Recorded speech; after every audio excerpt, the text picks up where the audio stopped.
کہنے کہ وہ ہماری نکرانی تھی، مگر چہرے سے کسی اعلیٰ خاندان کی دختر لگتی تھی۔ پروقار سی ذرا اچھے کپڑے پہن لیتی تو ہم بہن بھائیوں میں سے لگنے لگتی۔ یہ تمیز کرنا مشکل ہو جاتا کہ وہ خان بہادر صاحب کی خادمہ ہے یا حویلی کے بچوں میں سے کوئی ہے۔ جب سے میں نے ہوش سنبھالا وہ مجھے اپنے ہی آنگن میں ہنستی کھیلتی نظر آئی۔ اماں بھی اس کے اولاد جیسا چاہتی تھی۔ کہتی تھی کہ سمی چھوٹی سی تھی کہ اس کے ماں باپ ہیضے سے ایک ساتھ اللہ کو پیارے ہو گئے۔ سمی کے والدین چونکہ ہمارے پرانے ملازم تھے، لہٰذا بقول اماں انہوں نے ترس کھا کر اس بچی کو گھر میں رکھ لیا تھا۔ بابا تو رکھپال تھے ہی اور بھی کئی ان کے در پر پل رہے تھے، سو ایک یتیم بچی اور سے ہی۔ یہ کوئی چونکا دینے والی بات نہیں تھی۔ سمی کے علاوہ اور بھی کئی ملازمائیں ہماری حویلی میں رہتی تھی۔ کسی کے ذمہ جھاڑو تو کسی کا کام کپڑے دھونا، استری کر کے رکھنا، کوئی گندم صاف کرنے اور دھان پھٹکنے کے واسطے تو کوئی اماں اور دادی کے پیر دبانے کو۔ زمیندار تو اپنے علاقے کا بادشاہ ہوتا ہے اور مزاری اس کی رعا۔ بچپن دوڑتا بھاگتا نظروں سے اوجھل ہو گیا۔ میں اور سمی چھپن چھپائی کھیلتے ہوئے بڑے ہو گئے۔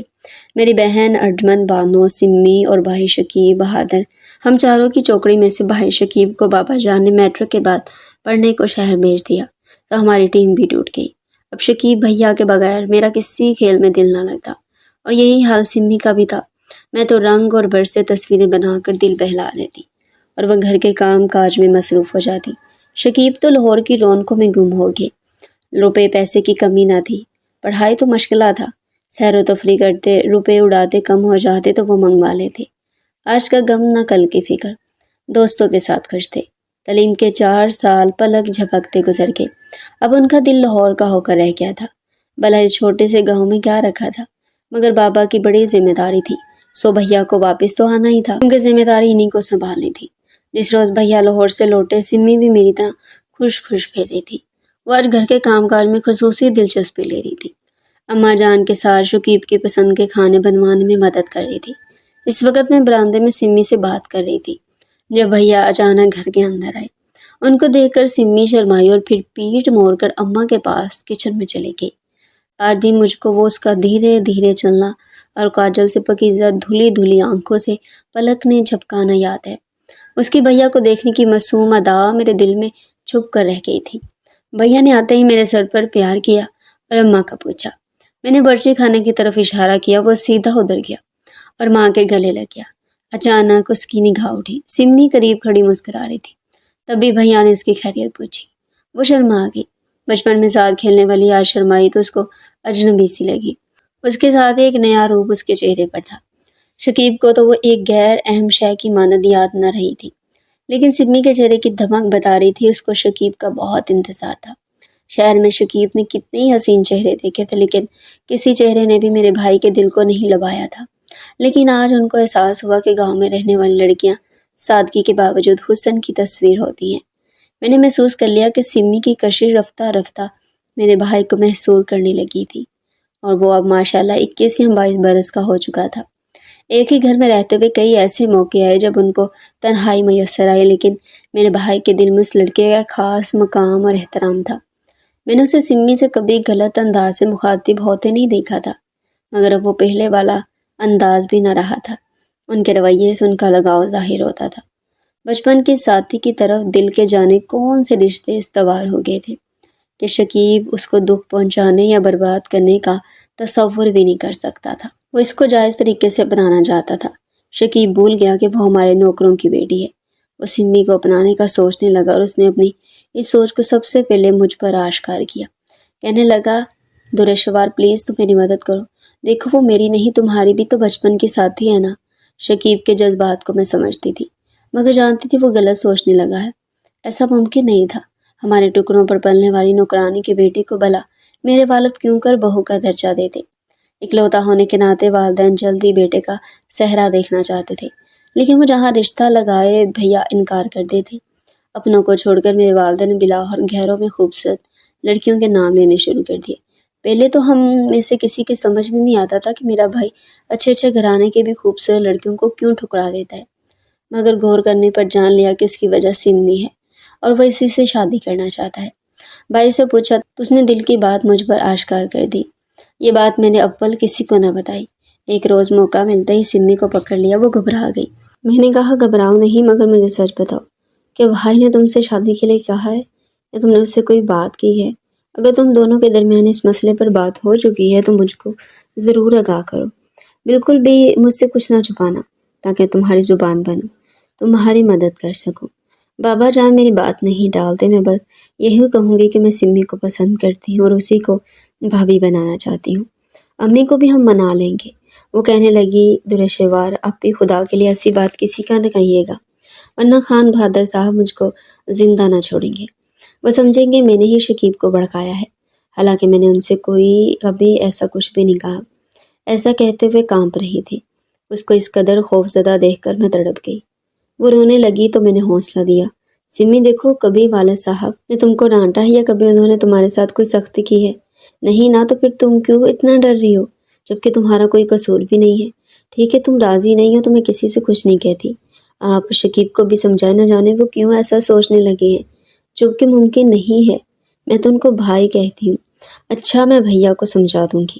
اس وقت وہ بہت کرب میں تھی اور میں اس کو تکلیف پہنچا رہی تھی، جبکہ میں اسے تکلیف میں نہیں دیکھ سکتی تھی۔ آخر میں بھی تو اس سے محبت کرتی تھی۔ اس کا ڈرنا بھی وجہ تھا۔ بابا جان کا روب بھی اتنا تھا کہ سبھی ان سے کانپنے تھے۔ جب بھی وہ گھر میں ہوتے، ایسا سناٹا طاری ہو جاتا کہ بس میری ماں تک کی مجال نہیں تھی کہ ان کے سامنے اونچی آواز میں بولتی۔ اگر کوئی ان سے لاڈ کر سکتا تھا تو وہ میں تھی، اور میں بھی ایک حد تک ہی اپنی بات پر اثرات جاری رکھ سکتی تھی۔ شکیب بھائی تو ان کی امیدوں کا مرکز تھے، بیٹے سے بہت محبت کرتے تھے۔ تاہم وہ بعض معاملات میں اس اصول کے قائل تھے کہ اولاد کو کھلاؤ سونے کا نوالہ پر دیکھو شیر کی نگاہ سے۔ ایک روز انہوں نے شکیب کو بلایا اور بولے، بیٹا مجھ کو ایک اپنے دل کی بات بتا دو، اگر تمہیں شہر میں کوئی لڑکی پسند آ گئی ہے تو کوئی حرج نہیں ہے، اس کے والدین سے ملواؤ، لوگ ٹھیک ٹھاک ہوئے تو میں تمہاری پسند سے تمہاری شادی کر دوں گا۔ مجھ کو پسند کی شادی پر کوئی اعتراض نہیں، مگر لڑکی کو نیک کردار اور نیک اتوار ہونا چاہیے۔ جن ہاتھوں میں اس کی پرورش ہوئی ہو وہ بھی خاندانی لوگ ہونے چاہیے۔ بابا، شہر میں تو کوئی ایسی لڑکی نہیں، گاؤں میں ہے جو مجھے پسند ہے اور میں اسے شادی کرنا چاہتا ہوں۔ لڑکی میں کردار اور نیک اتوار ہے، اور جنہوں نے پرورش کیا وہ بھی خاندانی لوگ ہی ہیں۔ کون ہے وہ لڑکی؟ آپ اس کو جانتے ہیں بابا، آپ کی دیکھی والی ہے، آپ نے اور اماں جان نے اس کی پرورش کی ہے۔ میں سمجھا نہیں، کیا کہنا چاہتے ہو تم؟ کھل کر کہو۔ بابا جان، گھر میں ایک یتیم لڑکی کو آپ نے اور امی جان نے اولاد کی طرح پالا ہے نا، اسے یتیمی کا احساس نہیں ہونے دیا کبھی، مگر اس کے مستقبل کا کیا سوچا ہے آپ نے؟ اس بارے میں سوچنا تمہارا کام نہیں ہے، یہ ہم نے سوچنا اور ہم سوچیں گے۔ تم اپنی بات کرو۔ میں اپنی ہی تو بات کر رہا ہوں بابا جان۔ کیا یہ نہیں ہو سکتا کہ جس لڑکی کو اپنے بچوں کے ساتھ آپ نے پالا ہے، اس کو اپنی بیٹی کا جیسا سمجھا ہے تو اسی کو اپنی بہو بنا لے؟ یہ کبھی نہیں ہو سکتا۔ ایسا خیال بھی کیسے آیا تمہارے دماغ میں؟ ٹاٹ کو جس قدر بھی سنبھال کر رکھو وہ ٹاٹ ہی رہتا ہے، مخمل نہیں ہو سکتا، اور تم مخمل میں ٹاٹ کا پیمان نکالنا چاہتے ہو۔ لیکن بابا جان، بس اس سے آگے میں نہیں سن سکتا۔ کیا تم یہ چاہتے ہو کہ سارا گاؤں مجھ پر ہنسے یا انگلی اٹھائے کہ جس لڑکی کو پناہ دی لوارث جان کر اس کے ساتھ خان بہادر کے بیٹے نے مراسم بنا لیے، تو ان کو اس ملازمہ کی بیٹی کو پھر بہو بنانا پڑ گیا؟ ہمارے رحم اور نیکی کو بھی لوگ غلط رنگ دیں گے۔ تمہاری شادی خاندانی لوگوں میں ہی ہوگی، نوکروں کی اولاد کو ہم بہو بنا کر سر پر نہیں بٹھا سکتے، سمجھے؟ اب چلے جاؤ میرے سامنے سے، آئندہ اس قسم کا سوال لے کر میرے سامنے ہرگز مت آنا۔ صاحب بہادر کا غصہ بڑھتے دیکھ کر شکیب مزید ان کے سامنے نہ ٹھہرا، اور وہ ٹھہر بھی نہ سکا۔ بابا جان کے کمرے سے میرے پاس آ گیا، ناراض اور پریشان۔ سنو گی تم؟ کیا کہا ہے بابا جان نے؟ سن چکی ہوں، میں تم کو ان کے کمرے میں جاتا دیکھا، وہ برآمدے میں کان لگائے کھڑی ہو گئی تھی۔ اب بتاؤ کیسے سیدھی انگلی سے گھی نکلے گا؟ صبر رکھو شکیب بھیا، تم مجھ سے 2 سال بڑے ضرور ہو مگر عقل میں میرے برابر ہی ہو۔ جلد بازی مت کرو، صبر سے کام لو، ورنہ بات اور بگڑ جائے گی۔ بات کیا بگڑ جائے گی؟ بات تو بگڑ گئی ہے۔ بابا جان جو کہہ دیتے ہیں پھر اس سے ہٹتے نہیں۔ تم نے کوئی اوٹ پٹانگ قدم اٹھایا تو جان لو کہ تمہارا تو کچھ نہیں بگڑے گا بھیا۔ سمی بیچاری بے موت ماری جائے گی، جس کا ہمارے سوا اور کوئی بھی نہیں ہے اس دنیا میں۔ میں نے شکیب کو بہت سمجھایا، چپ رہنے سے بھی تو مسئلے کا حل نہیں ہوگا۔ سمی کی وہ چپکے سے شادی کسی اور سے کر دیں گے۔ چپکے سے کیوں بھیا؟ وہ شور ٹال کر بھی کرے تو بھی ان کو روکنے والا کون ہے؟ ان کو ہمارا ڈر تو نہیں پڑا۔ لیکن درے شہوار، تم دیکھ لینا، میں بھی چپ نہیں بیٹھوں گا، میں سمی سے ہی شادی کر کے رہوں گا، یا پھر ان کو بتا دینا کہ ہمیشہ کے لیے گھر چھوڑ کر چلا جاؤں گا۔ یہ ڈھونڈتے رہ جائیں گے اپنے اس وارث کو۔ کیسی باتیں کر رہے ہو شکیب؟ مجھے ڈر ہے تمہاری یہ جذباتی طبیعت ہم سب کی زندگی میں کوئی بھونچال نہ لے آئے۔ بہرحال میں نے بابا سے بات کرنے کا یقین دلا کر اس وقت اپنے بھائی کو تسلی دی، مگر میری ہمت جواب دے رہی تھی۔ اس واقعے کے 10 روز بعد جب بابا شہر سے لوٹے مجھے لگا وہ اچھے موڈ میں ہیں۔ یہ وہ وقت تھا جب میرے بہت عقل سے کام لینے کی ضرورت تھی۔ میں بھائی سے وعدہ کر چکی تھی، سو بابا جان کے پاس جا بیٹھی۔ بات کرنے کو الفاظ ڈھونڈنے لگی، گلا سوکھ رہا تھا، تھوک بھی نہیں نگلا جا رہا تھا۔ سوچا آج اچھے موڈ میں نہ جانے پھر میری بات سنے یا نہ سنے۔ سو میں نے بات شروع کی، بابا جان مجھے آپ کی محبت اور فیاضی سے یہ امید ہے کہ آپ میری بات کو نہیں ٹھکرائیں گے۔ میں جانتی ہوں آپ میری کسی بات کو نہیں ٹھکرا تھی۔ ہاں ہاں میری بیٹی رانی، کیا کہنا ہے کہو، بابا شفقت سے بولے۔ بابا جان دراصل میں سمی کے بارے میں کچھ کہنا چاہتی ہوں۔ پتہ ہے ہم مالک ہیں اور وہ غریب کی بیٹی ہے، مگر ہے تو اسی خدا کی بنائی ہوئی نا، جس نے ہم کو دولت مند بنایا ہے۔ ابھی میں ابتدائی الفاظ کو ذہن میں ترتیب دے ہی رہی تھی کہ بابا جان کی تیوئی پر بل پڑ گئے۔ بولے بات مختصر کر کے مطلب کو کہو، کیا کہنا چاہ رہی ہوں؟ حالانکہ وہ جانتے تھے کہ میں کیا کہنا چاہ رہی ہوں، پھر بھی مجھے موقع دیا۔ بابا جان وہ میری بچپن کی سہیلی ہے، مجھے اس سے محبت ہے، اس کی دوری کا سوچ کر پریشان ہو جاتی ہوں، اس لیے چاہتی ہوں کہ وہی میری بھابھی بنے اور ہمیشہ ہمارے ساتھ اس گھر میں رہے۔ کیا یہ سب اس نے تم کو سکھایا ہے؟ نہیں بابا جان، مجھے اللہ پاک کی قسم اس نے کچھ نہیں کہا، اور نہ بھائی شکیب نے، یہ میں اپنی طرف سے کہہ رہی ہوں۔ یہ میری خواہش ہے تو پھر سن لو درشوار بیٹی، وہ لڑکی ہمارے خاندان سے نہیں ہے اور تمہاری خواہش پوری نہیں ہو سکتی۔ آج کے بعد ایسی فرمائش میرے پاس لے کر مت آنا، اب دفع ہو جاؤ۔ مجھے لگا کسی نے مجھے بلند عمارت سے دھکا دے دیا ہے۔ زندگی میں پہلی بار اپنے باپ کا اتنا سرد اور کرخت لہجہ سنا تھا۔ میری آنکھوں میں آنسو آ گئے اور مجھ کو سانپ سونگھ گیا۔ ذرا سی دیر خود کو سنبھالنے کی خاطر چپ رہی، بت کی طرح، جیسے اٹھنے کی ہمت ہی نہ ہو، تو وہ خود ہی اٹھ کر چلے گئے اور میں بیٹھی رہ گئی۔ بھائی میرا منتظر تھا۔ میں نے کہا شکیب بابا تو چلے گئے مگر ہماری امیدوں کا چمن راہ کر کے ہیں۔ اب تم کو مزید کیا کہوں، مجھے پتا تھا یہی ہوگا، مجھے بتانے کی ضرورت نہیں، لیکن اب میرے لیے بھی زندگی میں کوئی دلکشی باقی نہیں رہی۔ بابا جان سنگ دل ہے، اتنے کہ وہ مجھ کو موت سے ہمکنار ہوتا تو دیکھ سکتے ہیں مگر اپنے کہیں سے مڑ نہیں سکتے۔ مگر میں بھی انہی کا بیٹا ہوں، میں نے بھی جو کہہ دیا ہے اس سے نہیں پھروں گا۔ میں سمجھا کر تھک گئی، مگر شکیب کیوں کر مانتا، تو اس کا دل ہی نہیں مانتا تھا۔ ادھر بابا جان نے کسی اور سے سمی کی شادی کی تیاریاں شروع کر دی۔ ساتھ والے گاؤں کے زمیندار کو کوئی رشتہ دار تھا جو اوس درجے کے کھاتے پیتے لوگ تھے۔ والد نے سوچا کہ شخص کو بعد میں کوئی کاروبار کرا دیں گے۔ ادھر میرا ہر دھڑام بھائی اپنے دل کے ہاتھوں مجبور تھا۔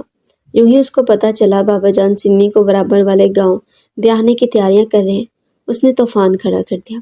ماں سے قرآن پاک پر قسم کھائی کہ جس روز سمی کسی اور کی ڈولی میں بٹھائی گئی وہ اس روز کنویں میں چھانگ لگا دے گا۔ یوں بابا ہار گئے، انہوں نے کسی اور شخص کے حوالے سمی کو نہ کیا، مگر ڈولی میں بٹھانے کے بجائے قریبی رشتہ دار کے گھر بھجوا دیا، اور جب وہ واپس آئی زندہ نہیں کفن میں لپٹی ہوئی تھی۔ اس کو ہمارے آبائی قبرستان میں دفن کر دیا گیا، اور یوں اس بے قصور اور فرشتوں جیسی معصوم لڑکی نے منو مٹی تلے جا کر ہمارے گھرانے کو ایک بڑے انتشار سے بچا لیا۔ ظاہر ہے اس کی زبردستی کی شادی تو شکیب کو قبول نہ تھی، لیکن موت کو تو قبول کرنا ہی تھا، کیونکہ دنیا میں سب رکاوٹوں کا چارہ کیا جا سکتا ہے مگر موت کا نہیں۔ یہ انسان کے بس کی بات نہیں ہے۔ عرصہ تک اسے بھی یہی سمجھتے رہے کہ وہ اپنی موت مری ہے۔ اس کو ملیریا ہوا اور بخار بگڑ گیا، وہ قضائے الہی سے جاں بحق ہو گئی، مگر اس کی وفات کے 8 سال بعد ایک پرانی ملازمہ نے مجھے قسم دے کر بتایا تھا کہ جس گھر وہ ان دنوں تھی وہاں اس نے ہم لوگوں کو گھریلو جھگڑے سے بچانے کی خاطر کالا پتھر پی کر جان قربان کی تھی۔ وہ اپنی پرورش کے لیے بابا جان کی احسان مند تھی، سو ان کو مزید پریشان ہوتا نہیں دیکھ سکتی تھی۔ اس نے شکیب بھائی کی خودکشی کی دھمکی سے ڈر کر ان کی جان بچانے کی خاطر ایسا کیا تھا۔ اس ملازمہ سے اس نے کالا پتھر منگوایا تھا، بس وہی اس کی رازدان بھی تھی۔ شکیب بھائی نے کچھ عرصہ دکھی رہنے کے بعد حقیقت سے سمجھوتا کر لیا اور والدین کی رضامندی سے گھر بسا لیا، مگر میں سمی کے دکھ کو نہیں بھلا سکی۔ مجھے تو آج بھی سمی کا وہ زیر لب مسکرانا اور دھیرے دھیرے سے چلنا یاد آتا ہے تو آنکھیں بھر آتی ہیں۔ میری سمجھ میں نہیں آتا آخر بابا نے سمی سے بیٹے کی شادی کیوں نہ کی، حالانکہ اس لڑکی میں خوبیاں ہی خوبیاں تھیں، کوئی خامی نہیں تھی، اور بابا ہمیشہ اس کے ساتھ شفقت سے پیش آتے تھے، نہ کبھی ناراض ہوئے تھے، نہ کبھی اس سے کبھی نفرت کی تھی۔ میں امی سے کہتی تھی کاش بابا شکیب کی خوشی پوری کر دیتے تو سمی کی جان نہ جاتی، اور وہ جواب دیتی، بیٹی تمہارے بابا مجبور تھے، خدا جانے کیا مجبوری تھی ان کی، یہ تو میں آج تک نہیں سمجھ سکی۔ اگر کبھی امی مجھے وہ مجبوری بتا دیتی تو شاید میرے دل پر بڑا منو بوجھ ہلکا ہو جاتا۔ تو ویورز، ایسی ہی دلچسپ اور انٹرسٹنگ سٹوریز چینل پر ڈیلی سننے کے لیے چینل کو جلدی سے سبسکرائب کر لیں۔